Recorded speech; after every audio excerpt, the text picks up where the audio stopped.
I've worked in fashion since I was 14, so continuing to do that and explore the intersection of femininity and power, of self-expression, has just been just as fulfilling. And, you know, I like to joke that I picked my 3 favorite things in the world: skiing, education, and fashion, and somehow made it a job. And betraying your country. I don't know what job title this is, but I feel like the luckiest girl in the world to be able to do all 3 at the same time. You are. I just like to say I'm a college student who happens to be really athletic. You're a traitor. Period. You're a traitor. Eileen Gu. I said this the other day. I was like, man, nobody's really talking about it. And then it blew up. I'm sorry. It wasn't my comment that blew up. It was just people started covering it. And now we have to talk about it. Well, we don't like her at all. It's always the left who loves using capitalism as a way to actually subvert our society. Yeah. It's always those same people who, you know, they espouse socialism, but then they buddy up with China, for example, places like Canada. Right? Why? Well, why? Because of commerce. They just need a trading partner. And now you have someone, as a perfect example, and you tell me if you think that this person qualifies for treason. I think it's close, if not there. This American-born skier, Eileen Gu, made $23 million through being a traitor. Chump change. Yeah. A traitor. Comes from Chinese companies like the Bank of China, TCL, Anta, Luckin Coffee, Cadillac China, Megnew Dairy. I don't even know what that is, but I don't like it. Sounds like fake dairy. Definitely is. And here's the thing, this idea, right? When people say global, it always sounded good. Remember when we were kids, at almost every school, you had the "We Are the World" right, and the different flags. And we were all told that was a good thing. Just like in Canada, I was taught guns are bad. Globalism, good. What does that mean? Globalism, good. That means sovereignty is bad.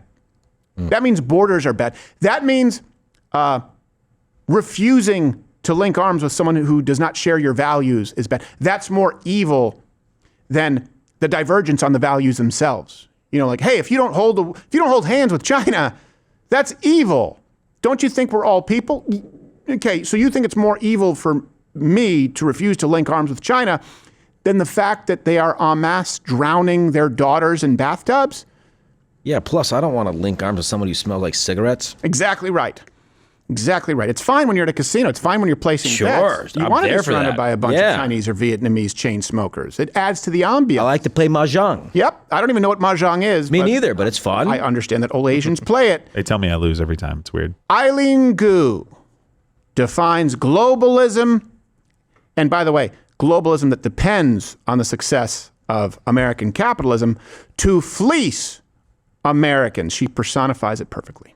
The high-flying women's competition featured American-born Eileen Gu, who competes for her She looks Polish and Irish. Who the hell is she fooling? China.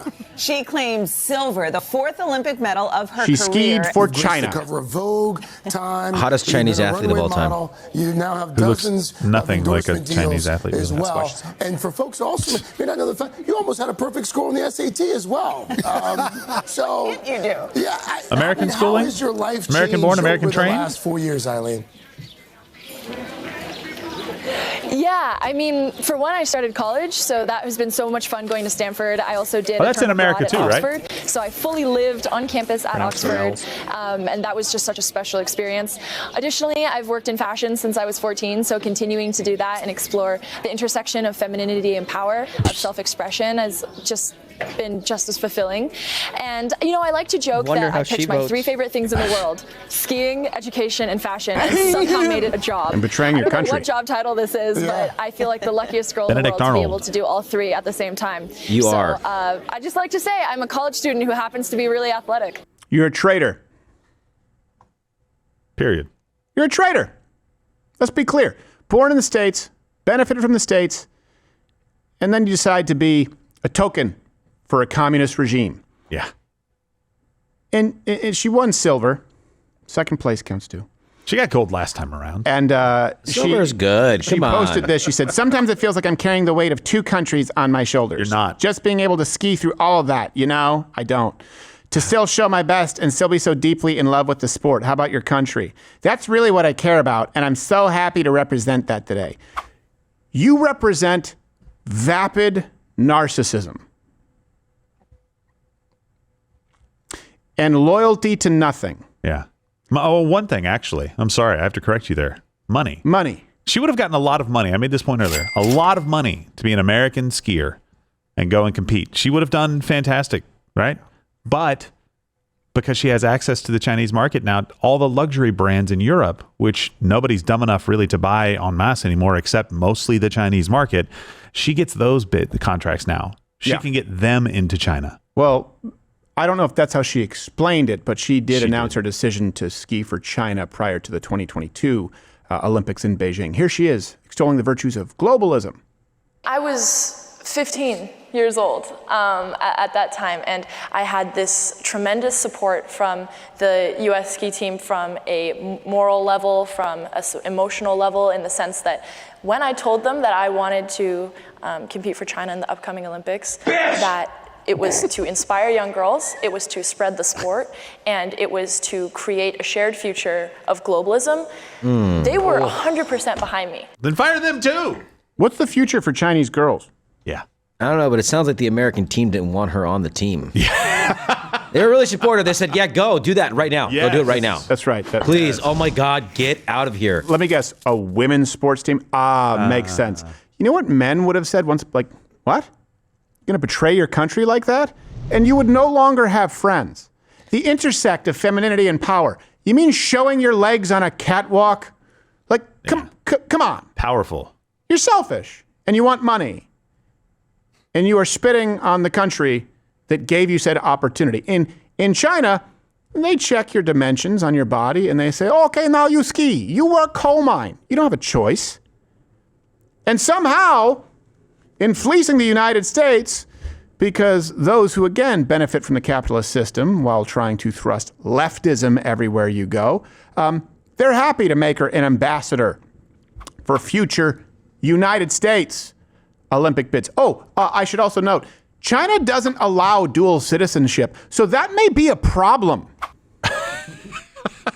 Do you have to be a citizen of a country to represent in the Olympics? That tended to be the case. Oh, yeah. Because I know that there's other international events that are similar to the Olympics. Like, for instance, in baseball, there's the World Baseball Classic. Right. Yeah. And a lot of those dudes, born in the U.S., raised in the U.S., play for a different country. Yeah, it's not supposed to be that way with the Olympics. I don't they're think a little different, though, this the broad has Olympics. given it much thought. I think she said, more money, please, Just more money, selfish, please. yeah.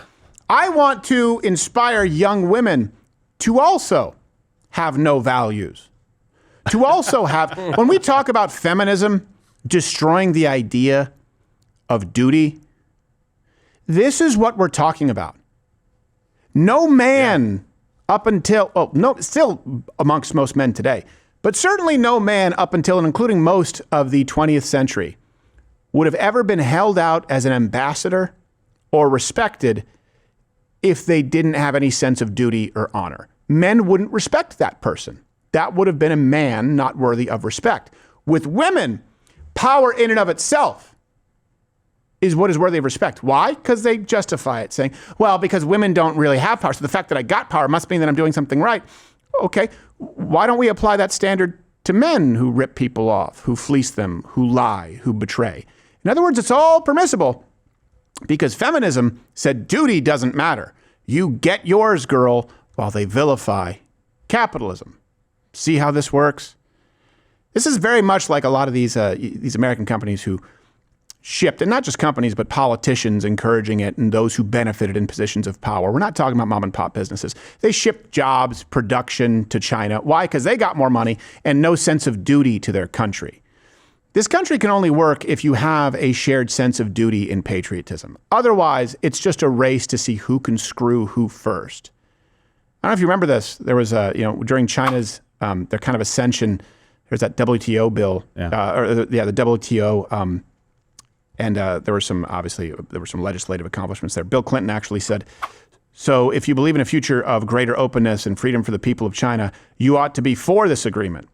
If you believe in a future of greater prosperity for the American people, you certainly should be for this agreement. If you believe in a future of peace and security for Asia and the world, you should be for this agreement. This is the right thing to do. Wow, well, wrong. Instead, 5 million manufacturing jobs left.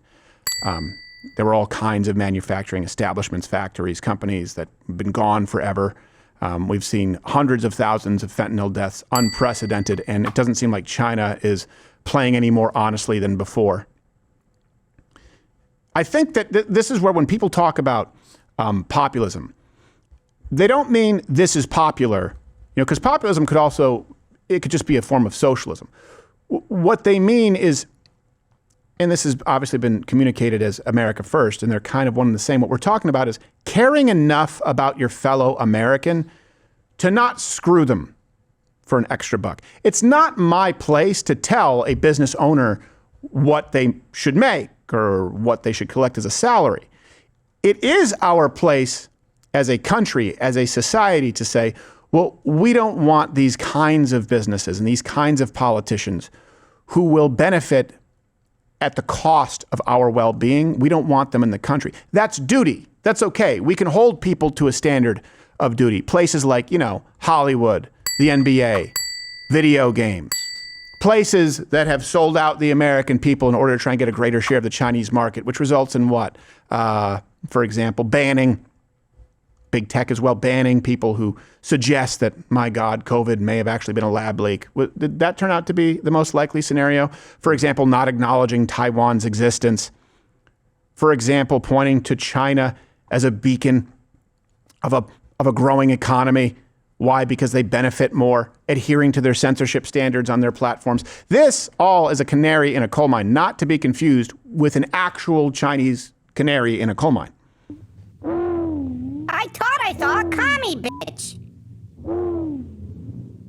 I did saw a commie bitch.